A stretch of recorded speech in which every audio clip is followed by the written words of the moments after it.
All right. Good morning. It must be Saturday morning because it's another edition of Hobby Hotline. And I'm joined by two gentlemen, uh, really some of the early OGs of this show and longtime members, and two guys I really uh, love being affiliated and calling them friends. And we'll start with at the top here with Dr. Jim. Good morning, sir.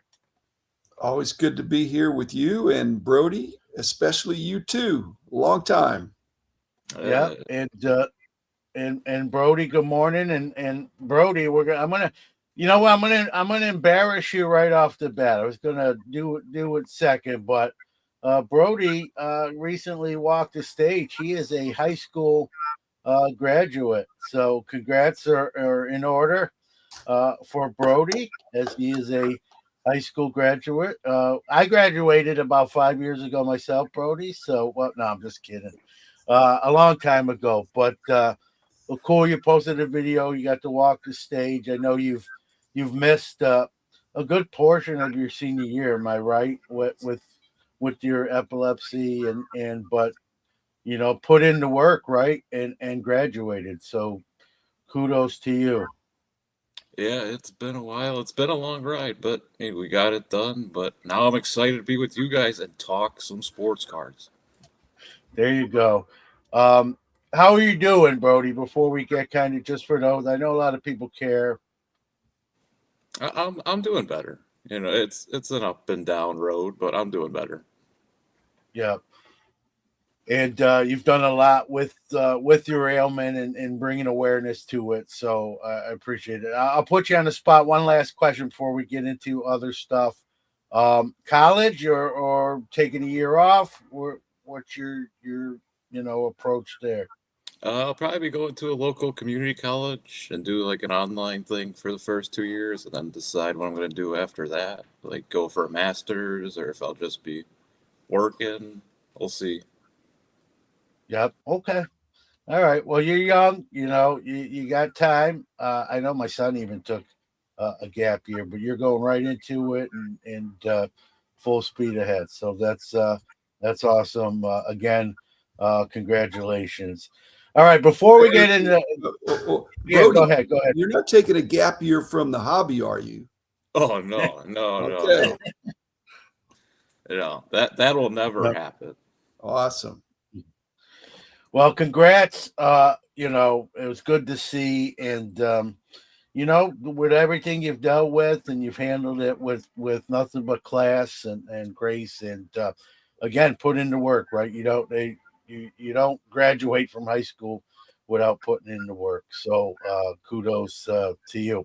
Before we get into the nuts and bolts of our show today, as well, it's Memorial Day weekend, and sometimes I think we forget, um, the meaning. We think of it as just an extra day off. I mean, not me. I come from a family where there's a lot of military, but Memorial Day, the freedoms to get to do the hobby, to do shows like this, and came from the sacrifice, the ultimate sacrifice of our great men and women of this country. So, it's Monday, but I want, with this airing the Saturday before the Monday, want to take a minute this week, if not more than a minute, take some time and think about those who are no longer with us, who gave the ultimate sacrifice so we can enjoy the things and freedoms that we have and get to do, whatever it might be, cooking on the grill, sorting your cards, spending time with family, whatever that looks like to you. So thanks to those who've laid down their lives. All right. With all that graduation, Memorial Day, let's get, Dr. Jim, you sort of got a new title with an upcoming card company called Oh Yas. I know Jeremy Allen is a part of that. I think COO, if I'm not getting his title wrong. Just kind of, I know you don't want to spend a ton of time on it, but a lot of people are making comments. I figured with you being on today, let's go right to the source. Kind of what it is, what your role is, and all those details. It's a novel idea, to when something happens, why don't you ask the person what it means? Yeah. There was a press release, and before I even get started on that, is that I am so sorry that the press release, which I agreed to, came out the exact same day that the Beckett Media logo refresh was announced. And that was very unfortunate. I wasn't in any way trying to steal anybody's thunder. In fact, I don't think it's that big a deal. Basically, I'd been helping these guys for almost 5 years as a pro bono consultant. I mean, I help lots of people in the hobby. And so I'm an informal advisor to many companies, many nonprofits. So but these guys in particular, I've met with, a couple times a year for almost 5 years. And then when this year came around, they said, it would really be helpful if we could say that you're our advisor. And I said, well, I'm happy to help you guys. I help lots of people. And they said, no, we really want you to be an advisor. We want to get some PR value out of that. And I said, well, what do you want from me? And they said, we don't want anything different. I said, wait a minute, you just want a continuation of meeting, a couple times a year to do that again. And they said, yeah. And so finally, I said, okay, I'll do this. Well, this is the first time you've ever been an advisor. I said, no, I've been an advisor many times, but I can see that you're this company, and it's not really, I wouldn't call it a card company. Yes, it has the capability of that, but it's broader than that. So it's a technology company, and it does involve some cards. And I've just enjoyed interacting with them about the future aspects of where the hobby could go. So if it was just a regular card company, that wouldn't have been as interesting to me. So I know I've helped them over the last almost 5 years, and I look forward to helping them in future. But I'm wondering if we're going to talk about this on Hobby Hotline for longer than my advisory responsibility for this month. Because I basically I had a 45-minute conversation last week with the founder, and that may be it for this month. So again, it's no money changing hands. He's a friend. I believe in what he's doing, and I want to be helpful. And I think it could be really good for the hobby. So that's kind of my rule. I don't help people that I think unless I think they're going to be good for the hobby. So.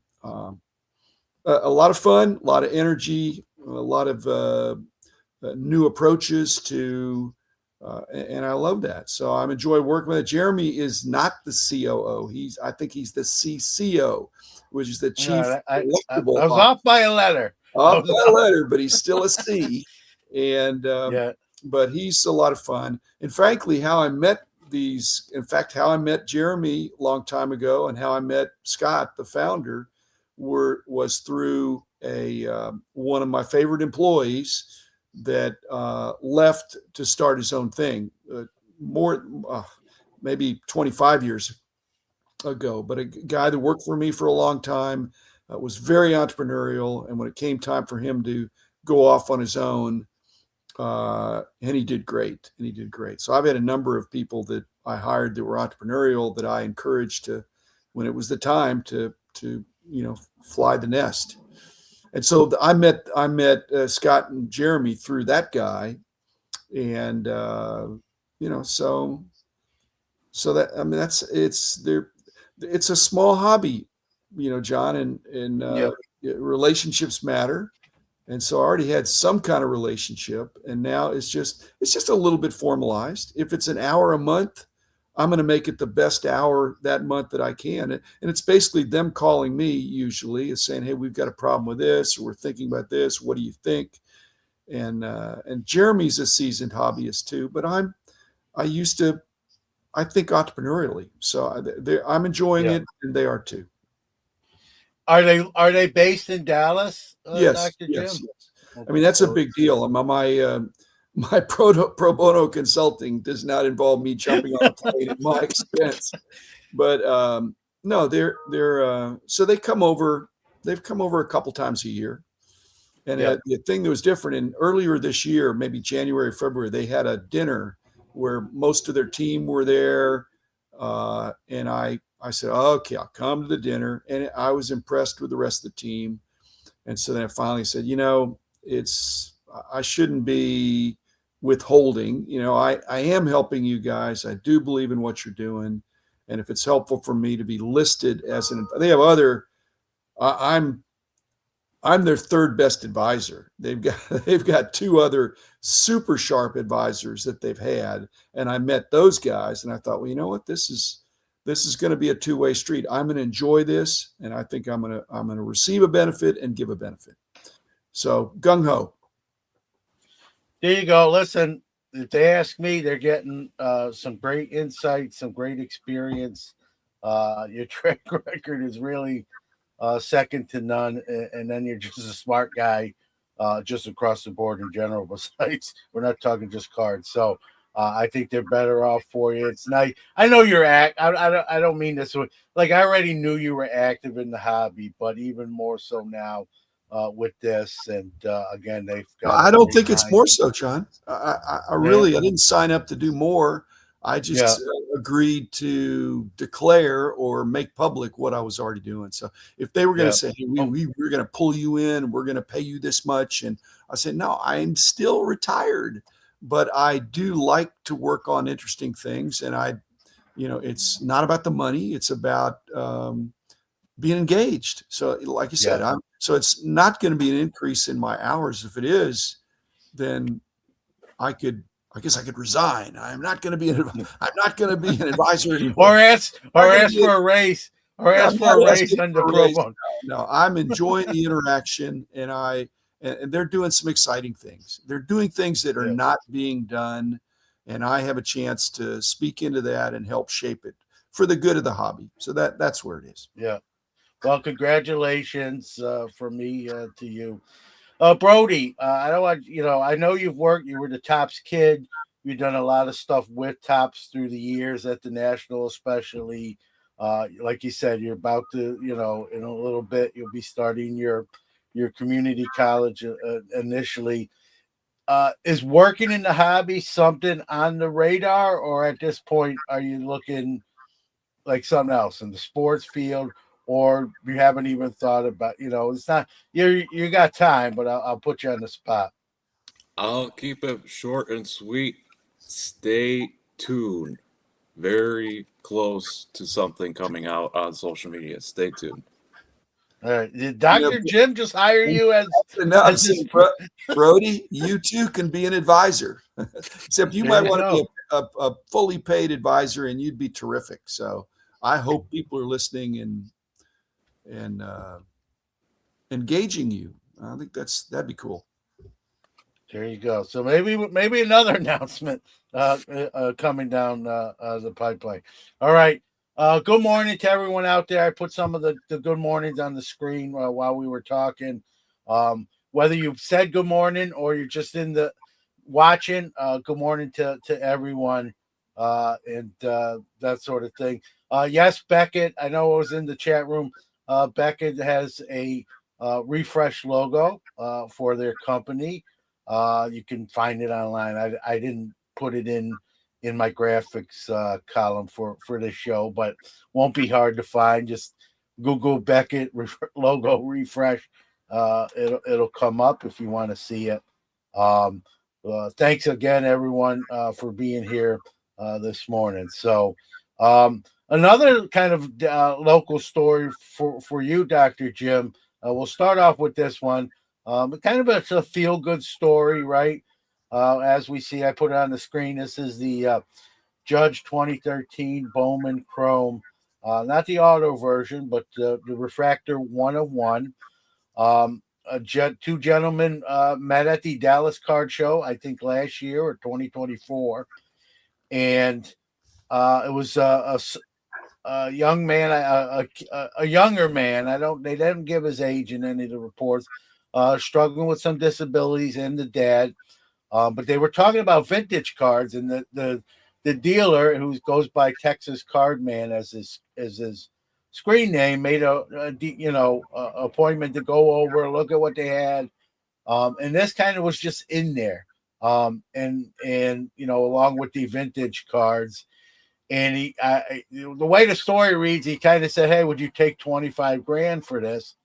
And I don't think the two gentlemen knew exactly what they had for sure. Probably would have took it, but he's like, "No, I'm not going to give that to you. This card's worth way more than that." And he sort of facilitated getting the card graded, which you see, I think it's a 9, and then facilitating the sale, which I believe was Heritage, and it went for $800,000+. So a nice windfall for that family, who, from what I read and accounts, kind of helped them out tremendously. That kind of money would help a lot of people and most people out. So just a kind of a cool story about, you hear a lot of stories where people get taken or they don't know they have someone unscrupulous. This was sort of the opposite.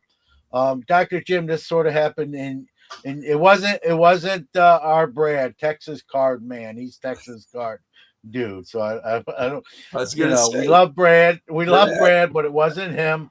And I'm sure he would have did the same thing had the opportunity arose. Do you know much about the parties involved or the story, or is it, I heard the story. I heard the story. But first, let me just not let it lie that the logo refresh, they did come over and show that to me, and I did approve. Not that they needed my approval, but I thought it was nicely done.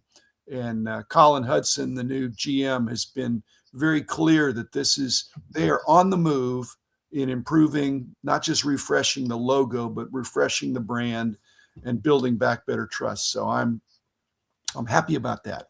So that's a feel good story too. But the Aaron Judge, with a guy with disabilities, the way I read the story, it was kind of the dealer said, hey, this is a great card. Would you take 25,000? And then and since that has been put out there, I think the guy, the dealer must have said, nah, you really don't want to do that. You need to put this up for auction. And he hooked him up with Heritage, and he got a finder's fee or something from Heritage. Yeah, he did get but I'm just saying, but you don't tell the story that you offered the guy 25,000 unless it was not in jest, but just kind of,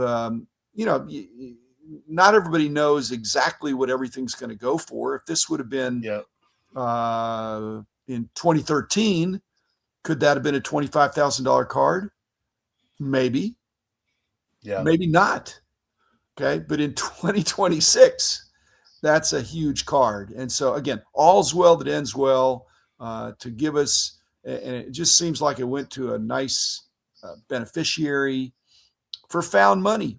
I mean, this is real money, and it's life-changing for families. So I love the story.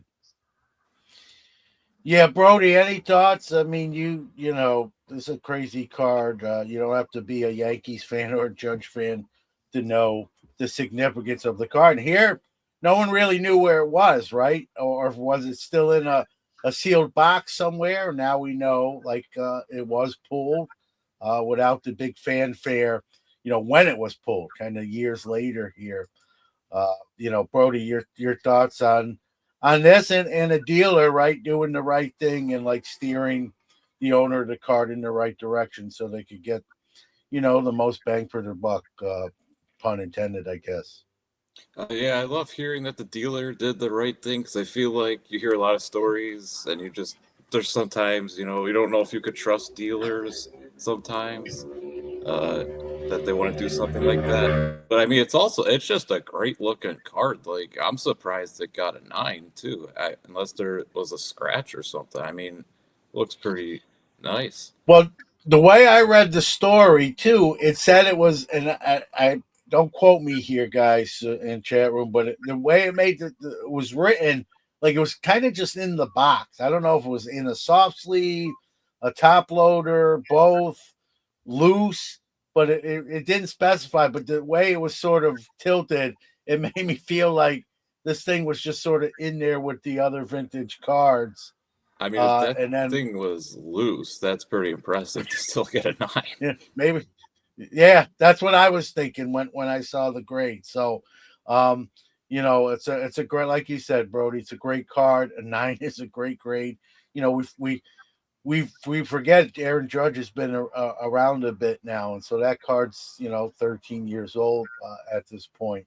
But it's just a good story where people are gonna maybe it's something they didn't realize they had, and they were selling. It sounds like they were selling a majority, if not all, their collection, and this will just make that number a higher figure than they probably ever imagined to help that family out. Sometimes you hear these stories where it's the opposite. I didn't know I had this, and this guy offered me this, and took me. But this is the opposite of that. So, Dr. Jim, do you know? I think the last name of the dealer is Rolich, or I might Rolich, Rohrlich. Do you know the gentleman by any chance, or no? Not by name. I might know him, but I don't know him by name. Okay. All right. I figured I'd ask just in case and give him a extra plug. All right. So let's go to our next story here. From a feel good one to a not so feel good one. Well, it recently came up in the past weeks. I haven't dived in on this myself, so I figured we'd take this show, having Brody on as a kid, even though he's a young adult now. We heard a recent story where a dealer at a show was a registered sex offender, and it brought up the topic of safety for kids in the hobby, and about doing. I've done shows. I know, Dr. Jim, for 35 years now, maybe actually 39. I started in 87 with shows. And, I've always had to, most of the times I've had to provide my tax number to set up as a dealer. But never, they're not doing background checks on people setting up. But now there's some groundswell about should promoters be doing more due diligence to who's allowed to set up and be badged at the show. Should it happen, and should the responsibility fall on the promoters? I believe you've promoted a few shows in your day. I did it for a year or two way back when in the 90s. It was never on the radar then, but Dr. Jim is someone who attends shows, has done shows as a dealer, promote them. Like, what do you think here? Well, I think when a dealer, a promoter has a brand. We're seeing consolidation and expansion among some of the promoters. Kyle Robertson now has the Dallas Card Show in New Jersey. Front Row has gone out of the West into the East.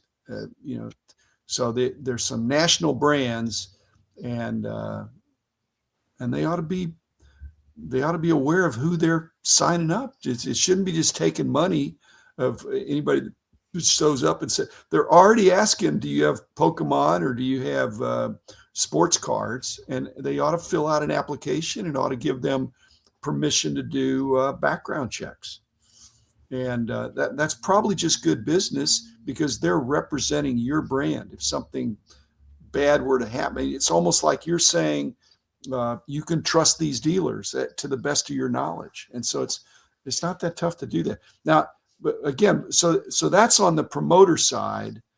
On the kid side or the potential victim, there's some Dallas nonprofits and ministries where if you want to tutor an inner city kid, who's having trouble with reading, and you want to drive to a bad part of town, you're not allowed to do that one-on-one. you can only do you first. You got to be vetted, and you've got to do it 2-on-1. So it can't be one adult with one kid. And so I'm just reminded that, in the hobby, a lot of time, but if it's one adult with a bunch of kids, that's different than, so I just think this is such a relational hobby, but there ought to be this prudence that, you're making good decisions to not put yourself in a compromising position. That goes for the promoter, for the dealer, for the kid. I guess I'm getting on my soapbox here, but I don't want to see bad things happen. And there are safeguards, one of which would be to prohibit dealers, from setting up. On the other hand, they could still come in. There's not going to be any background check for people that walk in. And so adults or kids, anybody ought to be aware that there are occasionally bad people out there, and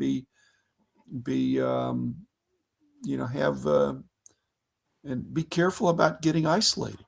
Yeah. Couple comments here, but I want to ask Brody too, but Yank Me Card. Steve says, my understanding is most promoters do have background checks. I don't find that, but maybe it depends where he is. VVV Shaohin says, our Central Texas, New York show, promoters are not showing any discretion. They just want table occupied. I did a show. I don't do it anymore. I did a show north of here, north of Syracuse. And I'm not saying the promoter isn't a nice guy, but I didn't even get asked, and I know others that set up at the show, they didn't even ask for a tax number. Now I have one, which I would have provided upon, but he wasn't even asking for a tax number. So it was a pretty safe bet that people were setting up at the show who weren't even like legal to collect sales tax and pay tax, and shouldn't have really had a table, to be honest with you. And that's dangerous because obviously as a promoter, you're responsible for that. That'll fall back on you as well. So, I don't know. Like, I'm in teaching. I definitely had to have a background check. Matter of fact, I couldn't start. Like, I was hired, but I couldn't start until that was cleared. So it actually caused a slight delay in my start date 5 years ago. So, and obviously working with kids, there should be background checks. I don't know what they cost. Is anyone out there like, is it cost prohibitive where a promoter, if he has to do 40 background checks, like that could be, unless you pass that cost on to a prospective dealer who wants to set up at your show. I guess there are different levels of background check, like just going on Google or just going onto like a sex offender registry and typing in a name, assuming it's the real name. Like, I don't know all the details involving that. I only did promotion of shows myself for probably like 15 months. And then it was just so much work and hassle. I just said, I'd rather just set up and let someone else do the work. Again, that was in the 90s. So it was, different era, but this stuff's not new. So all those questions I wonder would cost, and is that a prohibitive? But Brody, as a kid, right? I mean, what are your thoughts here? I mean, you're probably taller than most dealers at this point, but all joking aside, you've been in the hobby for years, even as a younger kid. Was it something that you worried about or thought about, or you were just so locked in with cards? And now as a young adult, right? You're graduated high school. What are your thoughts about, keeping the hobby safe for kids? Yeah, I don't think it's really that crazy to do background checks. I mean, if a business owner hires an employee, they're going to do a background check, and a promoter's hiring somebody to set up at their table, hiring for a weekend. So I don't think it's that crazy to make sure that there's nothing bad going on. And I think in terms of kids, I mean, I've been doing this. If anyone in the chat, no, sorry, go ahead. John, let me speak to that a little bit. I mean, number one, just the promoter. Yeah. Go ahead. As a promoter, you just even having an app that they have to put something down that they could not tell the truth. That happens a lot. But just in the app, if the potential dealer is giving the promoter the saying, I agree to have a background check, even that is a deterrent that some criminals are going to say, hey, I'm just not even going to sign up for that show. Okay. Yeah. Now, where the promoter, to do a background check on one person is expensive. To do a background checks on 100 is not. Okay. If you did all your dealers, there's online services that you can get a subscription. Whenever I go in there, I want to check on somebody. It's always like they want to charge you $50, but then you can get as many as you want or something like that. I'm thinking, I just want one. I just want to find out who I'm doing business with. So yeah, if a promoter made it a part of their business, there are services that drive the price way down for an individual thing because they're just searching the web. Usually they're not hiring a PI to track anybody. And like I said, the bad guys don't like that. If they know they're going to get a background check, then they just either need to fess up or move on. And if they're bad guys, I hope they move on. Just bad guys ought to get, the punishment ought to fit the crime. I would just like to add too, like kids, like be smart, obviously with everything. And like if you're doing social media and stuff like that, I mean, I've been on social media for 8 years. Not many people like even know my last name. So like really in general, I think it's just something. Don't tell strangers things that they shouldn't know, the obvious things that you would do that if a random guy came up to you at the park and asked if you wanted candy. Like, Yeah, a lot of it, like you just said, Brody's common sense, right?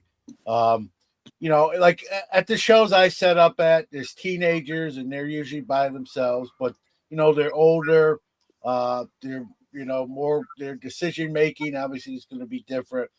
But then you see younger kids, 5, 6, 7.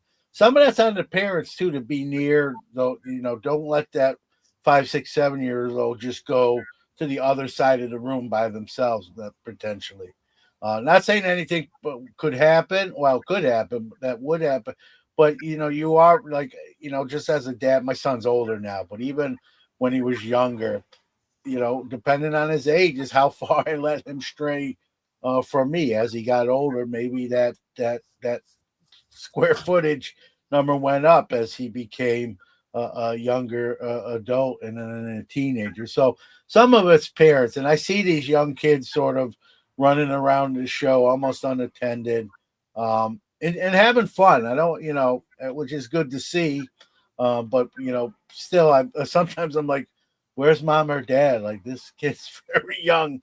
And I don't really see. They could be nearby, but I don't see sort of any direct supervision. So always, as a dad, maybe I notice it more so being a dad. But here's a comment from Steve here. Says as an business owner, BGC services is an annual service charge, which include probably so many background checks a year. Like you said, Dr. Jim, there are cost-effective ways. And especially if you're a promoter, now I'm thinking about this. If you're a promoter who's doing shows on the regular and you got to pay a 1-year fee, whatever that might be, I don't know, to do background checks on your dealer, then I'd be all for that. Obviously, if you're a promoter that's doing 1 or 2 shows a year, might not be as cost effective as someone who's doing 12 or more if it's a monthly show. But I do think, Dr. Jim, like you said, it does fall on the promoters, right? So, they have a responsibility for the safety of everyone. We see cameras now at a lot of shows because a lot of the theft to get capture potential thefts or wrongdoings on video, right?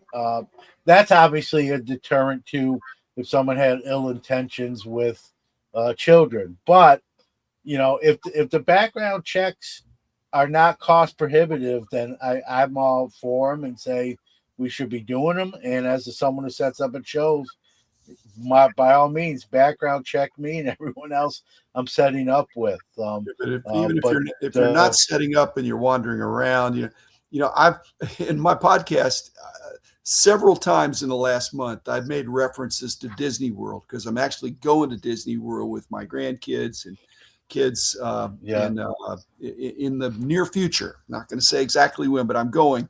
And I've said I'd rather be at a card show than being at Disney World. That's how much I love being at card shows. But my point now is that it's just as safe to be at a card show for a kid as it is to be at Disney World. Bad things can happen at Disney World and do, and bad things could happen at card shows, and they generally don't. But you're not unsafe at a card show, but safe at Disney World. Brody's saying you got to be smart as a kid. Yeah. No, it's true. A couple comments too here, guys, and we'll probably move on here in a minute. Brody, Mookie says he heard your middle name is Danger. I don't know if that's true. Orlando, our very own Orlando, says some parents. This is true because I know firsthand. Right, some parents just drop their kids off at the card show and then pick them up later, and not good. Yeah, I guess it depends on the age. If they're a teenager, that's I think that bothers me less. But if they're like 10, 11, 12, or even younger than that, which is no way that should happen. That's sort of, that makes me nervous, and I wouldn't do it. My son was always with me, like I was there as someone in the hobby. But if the parents aren't hobbyists, I think you got to be teenagers to be kind of dropped off and picked up later. File 5 Balls said this is true. Only half the people in the world have common sense. I agree with that for the most part. I like to think the number's higher. Maybe it is. Most small local shows, everyone knows each other. A club show need to be a member to have a table. We donate monthly to different charities. Love the charitable aspect, and you're getting some Disney World advice here, Dr. Jim. Take them on the Carousel of Progress, my favorite ride. It is, and as someone who just went last month to Disney World myself, it is good AC. So if you're in a hot day, there are certain buildings that are perfect to cool off, kind of refresh, and then get back out in the hot sun, if you will. That ride is old. That thing kind of debuted at the New York World Fair. I think it was 64, but I could be off on my years. Brody, since the comment was made about Orlando saying, kids get dropped off, and I know that's very true, and I'm sure you do too. What age do you think, and maybe you can put yourself in here, you think it's okay to be dropped off and then just be picked up when you're done? What's that age to you? I mean, I'm sure like teenager, 14, 15, but honestly, like looking at this from a different point of view, this hobby is the best when you're doing it with other people. Even if your parents don't enjoy it, introduce it to them. And, everybody's safer that way. But honestly, like this hobby is best when we're all together talking about it. Introduce it to them. There's so many friendly people in this hobby. There's no reason to do it by yourself. Yeah, great advice. My son is not as active as me, but a little bit. I try to get my wife into it, Brody. No such luck. She doesn't want anything. She supports what I do, but she doesn't want to learn anything. So there's confirmation on my year. My memory's still hanging on for dear life, but it's the 64 World Fair. So that's where that Carousel of Progress debuted now at Disney World. Helicopter parents are the worst. Kids need to learn. I know all about, as a former varsity high school baseball coach and varsity high school football coach, I know how parents are. And it's funny, some parents can be hands-on on so many things that are probably they need to be less hands-on, and then other areas where they need to be more hands-on, they're not. So again, that's where the common sense comes in. And Mookie reminds us where that World Fair took place, which was right across from where Shea Stadium is. So, and good comment here from Sports Guru. He said he met Mookie in Orlando at the Strongsville show. Great people. I second that remark. And yes, Flushing is where where the U.S. Open tennis is, and one of my favorite guys. I got back in the day, John McEnroe, New Yorker himself. Go ahead, Dr. Jim. Just to pick up on what Brody was saying, that when we go to the National in a couple of months now, there are going to be some parents with their kids. And in many of those situations, the parents are going to grudgingly be there because it's their kid's hobby. In some other cases, it's going to be the kids grudgingly there because it's the parents' hobby. Yep. The ideal situation, which makes you not be a helicopter parent, is if the parents are loving it and the kids are loving it and they're doing it together. That is the best. Yeah. And I can tell you, Dr. Jim, someone that does shows at least once a month, if not twice a month, right? I'm seeing more families attending shows where they're all active and participating, and that's nice to see. It seems like I'm seeing more of it. Not to say it wasn't there before, but it seems like it's becoming more of a family tradition, if you will. And I'm also seeing parents in the situation you brought up, Dr. Jim, where maybe it's the kids more in the hobby. I am seeing more parents will ask me questions or, this or that. They're at least taking an interest in their kids' interest and trying to learn more. So that's always refreshing to see as well. So it's a good segue, Dr. Jim, with your comment about the National, because put this up here. Countdown. We're 60. Yeah, from 67 days from the time of this recording. So a little over 2 months, about 9 weeks, if you will. So 67 days. And bad number. 6, 7. Way to go. Oh, you know what? It just happened. I didn't even think about that. You did that on purpose. I like to take that much credit, Dr. Jim. I did. It just happens that the show today is 67 days away from the Wednesday start of the National. So, again, Brody, it's in your backyard, as it is a lot being in Chicago. And I always get asked is especially with people who know I've been a bit and they haven't, or this is their first one, when should you start getting ready?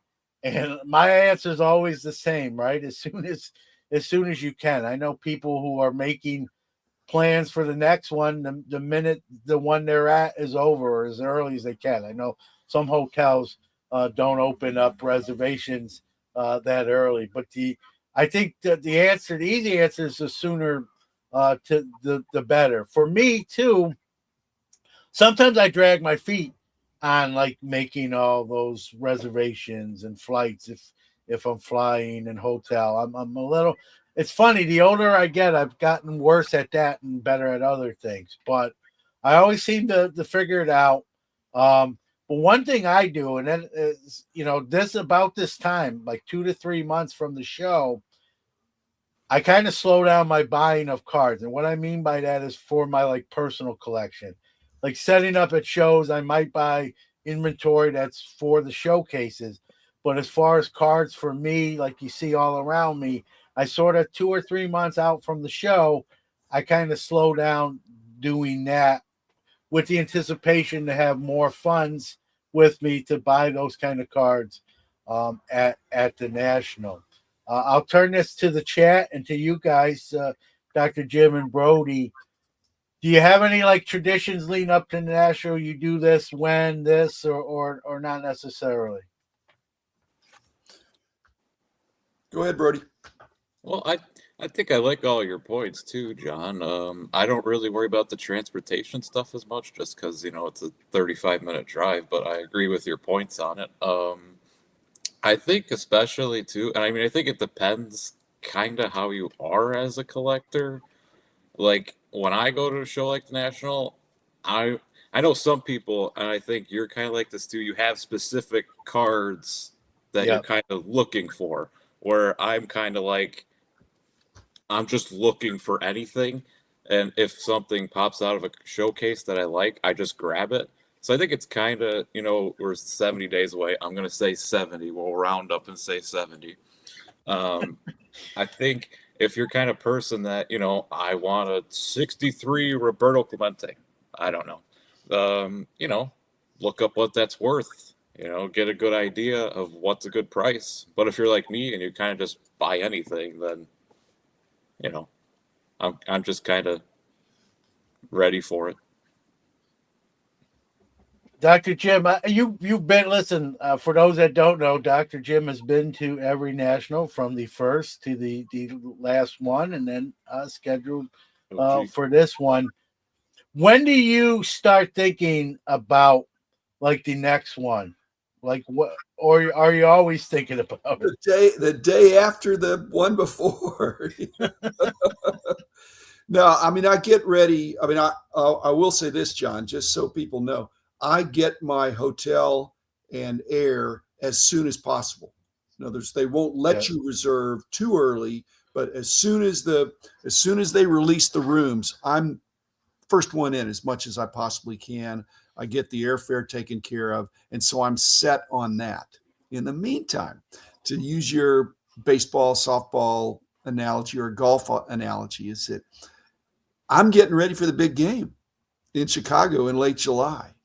And so when I go to the Dallas shows or Rich's show in a couple of days and other shows that I would go to, that's my batting practice. That's my driving range. I'm staying in shape so that I can still hit the fastball. And so, because you could say those are regular season. You could say those are regular season shows, and that the Nationals, the World Series. It's like that, yeah. Brody does. I know it's great for you being, it's like you said, in the backyard, 35 minutes away. But do you, it's your backyard. Do you like that? Obviously, it's convenience, or do you like it when it's like in other cities too? It's obviously nice being right here. You don't have to worry about as much. And then you have more money to spend at the show because you don't have to, book hotel, all that stuff. But at the same time, what is this? We got like 4 years in a row that it's at Chicago?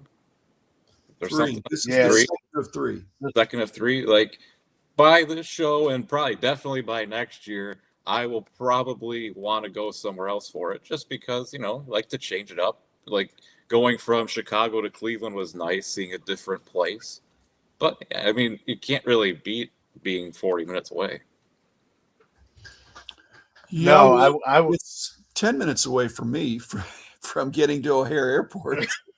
So, but still, the other thing I do in preparation, and it really does start right after, I make some notes after last year's National of, who. And so I've got to have a list going into in 67 days who I must see. There's some people, there's some tables I'm for sure going to hit, some people I'm definitely going to see, and then there's a bunch of other things that are stretch goals. I'd like to do this, like to do that, but the musts, I kind of have a list of the who and the where. But I'm gonna make sure I'm gonna have dinner with certain people. I'm gonna make sure I hit certain tables on certain days. I'm going to make sure I stop in, maybe record a podcast with a person or two. So I have again, I'm not looking for a full-time job, but I am on the clock when I am at the National. Yeah, that's a great piece of advice too, Dr. Jim, right there, right? Is whether you're there for one day, a couple days, the whole shebang, 5 or 6 days, you really do need to sort of have a game plan. Like, hey, I'm going to, and there's events, as you just pointed out, Dr. Jim, too, after the show, right? Most of the time, I always try to catch a sporting event, whether it be usually a baseball game, Chicago, whether it's Wrigley or I still call Comiskey Park Rate Cellular or whatever it's who paid the naming rights. But like last year, I went to a White Sox game at their stadium. That's the first time I've been to that stadium. Cleveland, when it was there a few years back, I went to the Guardian where the Guardians played. That was my first time there as a baseball fan. It's always cool to see new parks. I think I've been to probably slightly less than half of them at this point. I don't know if I'll ever get to all of them, but it's an opportunity, right? There's so many things to do during the show, obviously, post show, but you really need to sort of map that out.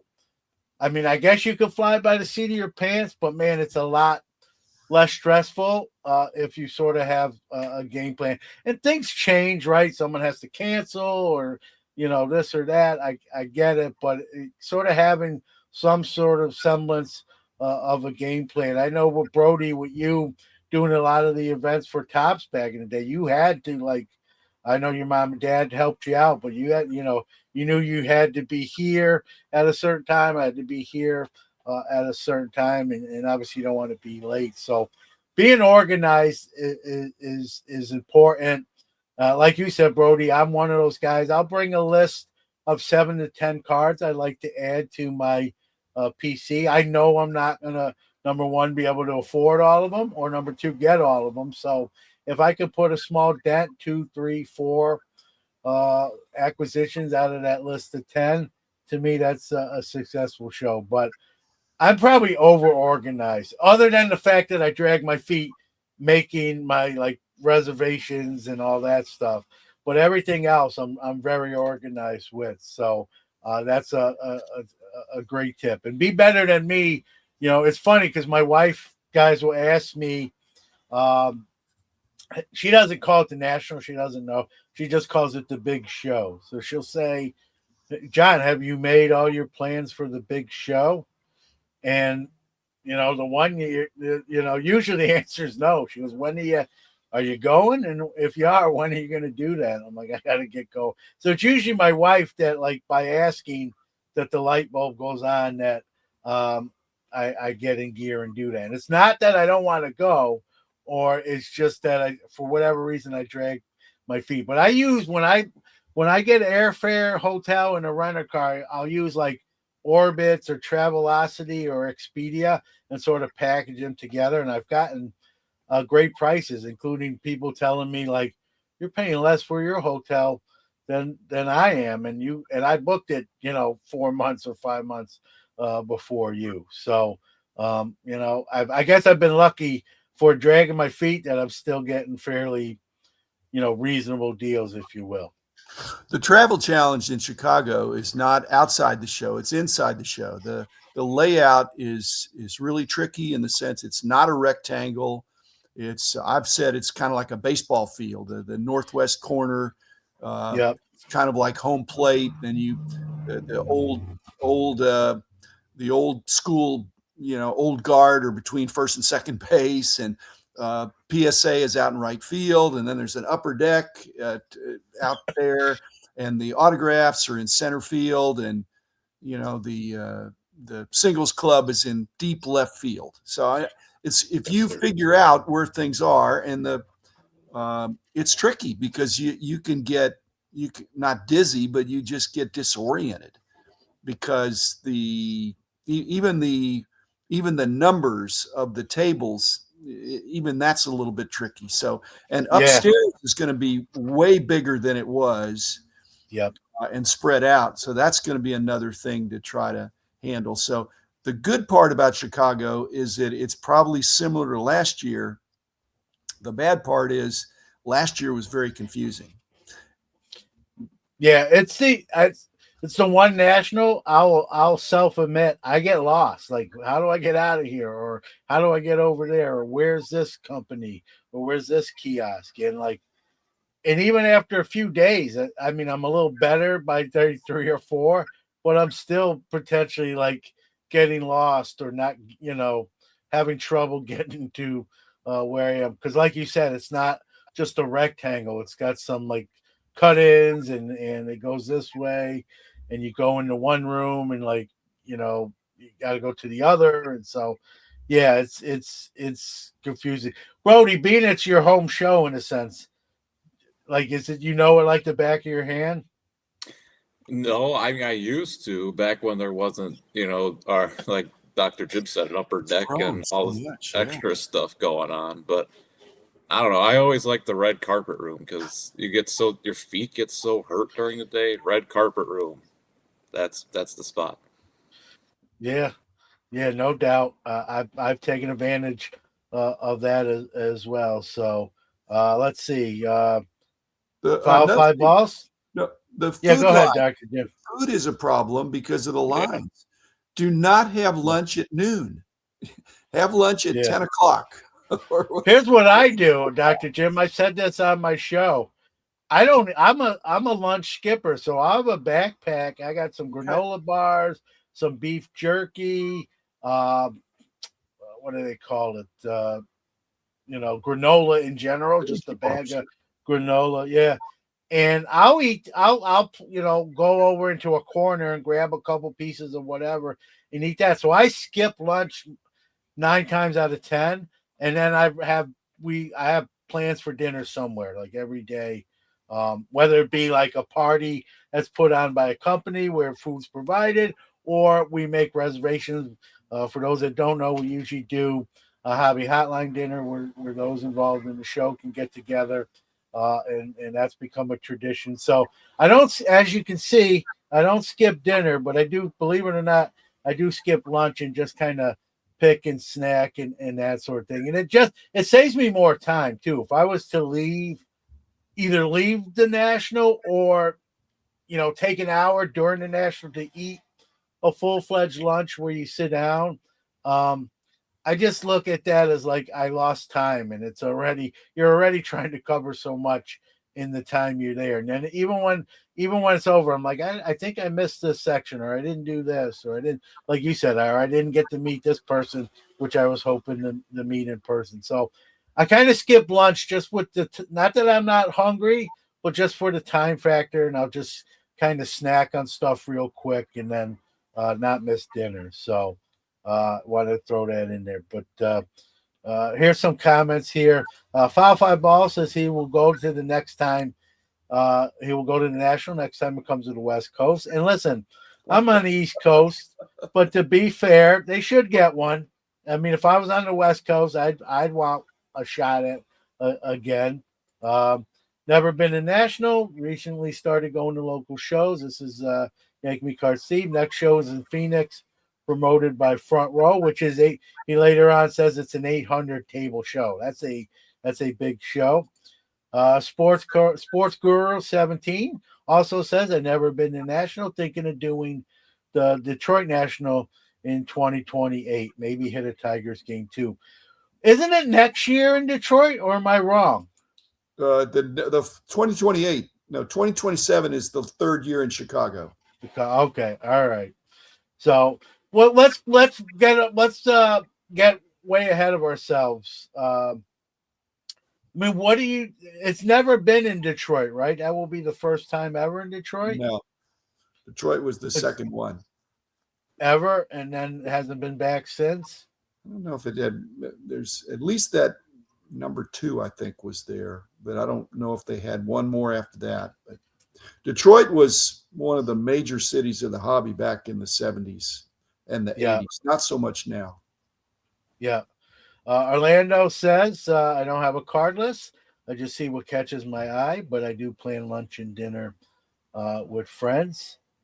Stuke says, I'm a grazer. I shop once around the show, then go back to key tables for hidden. This, you must have stole my thunder, Scott. This is what I do. Or at least I try to do.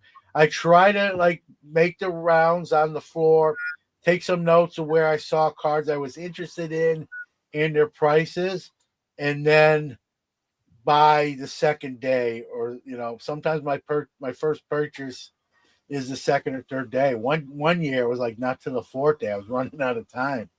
Foul Five Ball. I'll acquiesce to your expertise here, Jim. Did the national start in California? Wasn't it on the East Coast? No. First one was in LA. Started by the three legendary guys that were hobby icons that started it 1980. Yeah. Abe in Vegas says the new vendors are in the bullpen, probably AKA that second floor, which is, as Dr. Jim pointed out, will have more dealers. There'll be more dealer tables at this year's Chicago National. So, so we'll see. I was thinking the Detroit National was next year, so I was been enlightened. But I'm sort of looking like I like Chicago, but I will say Detroit is drivable for me. So Chicago is 14 hours out by car. Detroit's a little over 5, and that's sort of 5 or 6 hours now, guys. In my age, is like my driving stamina limit. If it's probably between 5 and 7 hours, I will drive. If it's past 7, I probably need to fly, But when I was younger, man, I could drive for like double-digit hours without even blinking, but not anymore. So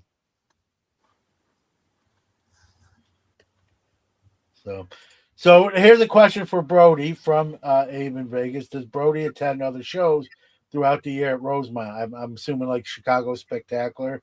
Are you going to those as well?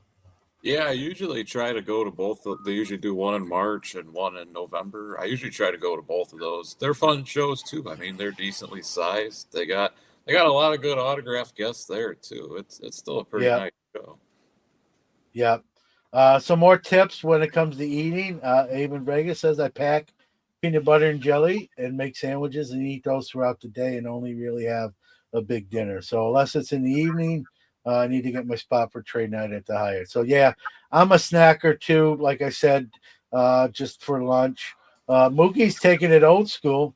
He keeps a bag of 87 Tops gum handy for when, and you don't have to chew it. It just sort of disintegrates. You wince, and I guess it'll expand in your stomach, and it'll keep you until dinner time. Stooks also says I eat a good protein breakfast, bring some fig bars, and have a good dinner. So I'm not the only guy that skips lunch. Apparently, it's become sort of the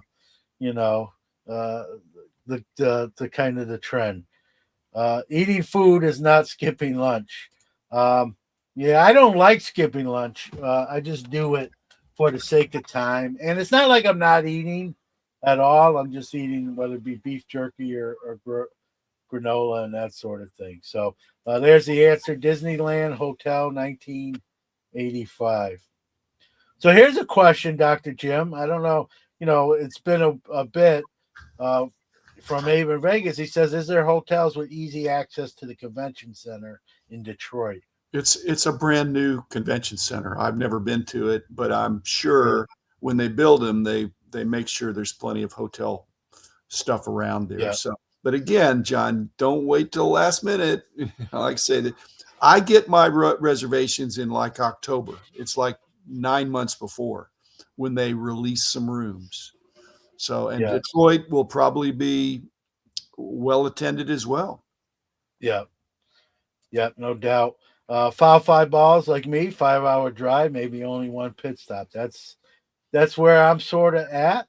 And as we kind of wrap up the show here, great Ray 22 says going to look for some 84 star Jordan rookie cards. So I have a list. Don't get me wrong. I wind up buying stuff not on the list. The list is just sort of a guideline of stuff I like to acquire. But I guess we'll kind of close with this, right? The more prepared you are and organized, the less stressful it is. And less stress usually equals more fun for most. So, and so there's the countdown. We're at 67 days away from this year's national, and that sneaks up on you. Next thing you know, you're a month away, and then you start getting into single digits and stuff. Brody, we'll kind of I didn't really get especially when it's in Chicago, because it's in Chicago. Do you? I don't want to say take it for granted, but are you thinking less about it or not necessarily? Probably a little less than I would if it was somewhere else. Just because it doesn't like if it's somewhere else, it's more like vacation-y kind of in my mind. But here, it's just kind of like it's right over there. Yeah. I love the venue. The only thing I don't like is it's not drivable. So with flights, it's a little less money for cards, and it goes towards the airfare. But uh, I still enjoy it. I still gonna get some stuff and meet people, go to dinner, all that fun stuff, right? It's I call it the Super Bowl the hobby. It's just so much entailed there, and everyone's there for that's it encompasses probably the most people in the hobby at one given time. So I circle that every year, those dates, which are very similar. Each year works out for me and with my job. It's summer school, so it's not during the regular school year. It's easier for me to miss a couple days and attend. So, Doctor, we'll kind of go around. We did a little bit overtime. What's anything you want to plug as we get ready to say goodbye? No, just like I said, I'm hitting the Dallas shows every 2 months. That keeps me in shape for being at the National, and I'm really, really looking forward to it this time. It's going to be great. I'll look forward to seeing both of you guys for sure, Yeah, and no many doubt. others. And we'll have to look up to Brody. I think last year might have been the first year that happened, and so I'm sure the difference is even more. And I'm shrinking at the same time, so that distance will get you even greater. And Orlando says everyone should attend the National at least once. Brody, anything you want to plug or you got going on? I'm excited for the National. Can't wait. And I will also say prayers to the Bush family. Very sad situation. Yep, yep. And I'll do a shameless plug. One of my next articles for Sports Collectors Digest is talking about the etiquette of death in the hobby, about when an athlete dies, whether it's in Kyle Busch's case, way too young, or even an old retired veteran. How do we approach that in the hobby? What's the unwritten rules, or the wrong or right way, and that sort of thing. So that'll be something that you'll see in SCD in the coming months. I have a new podcast. It's not found on my Sports Card Nation network. It's on its own podcast platform. It's covering the Syracuse Mets and the New York Mets. It's called From Syracuse to the Show. I am a press credentialed member here in Syracuse to cover the Syracuse Mets. So I figured, why not? I'm a huge baseball guy and a huge sports guy. Why not, put my press credential to use? And that'll be a weekly show. You will not find it where you find like Hobby Quick Hits or Sports Card Nation. I wanted to kind of keep it because it's not really a hobby podcast. It's more of just a baseball and an active, player podcast. So shameless plug. It's called From Syracuse to the Show, and episode 2 will come out this Monday. So we're past the hour. So thanks, gentlemen. Be safe. Thank you to the chat room. I always say it every time I host. It's not lip service. You're giving an hour, in this case, an hour plus of your time, whether you're commenting or just listening or watching or listening even later on an audio platform.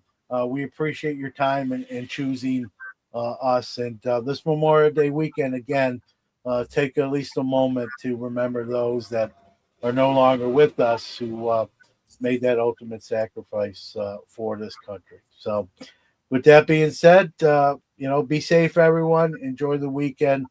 Take care. Thanks, John. Thanks, Brody.